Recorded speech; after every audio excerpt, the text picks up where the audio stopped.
ПСЖ, Арсенал. Финал Лиги чемпионов УЕФА, 30 мая. Дорогие друзья, нас ждет по-настоящему королевский матч. Действующий победитель Лиги чемпионов ПСЖ с его искрометной атакой во главе с Кварацхелией и Дембеле встретится с дисциплинированным и невероятно организованным Арсеналом Микеля Артеты.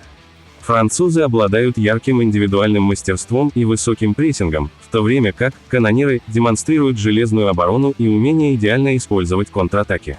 Это будет битва стилей, французская элегантность против английской прагматичности и структуры. Ожидается напряженный, тактически богатый поединок, где мелкие детали и психология могут решить все.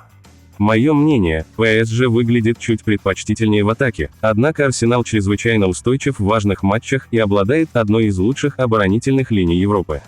Мой прогноз на этот матч: Арсенал не проиграет и тотал меньше 4,5.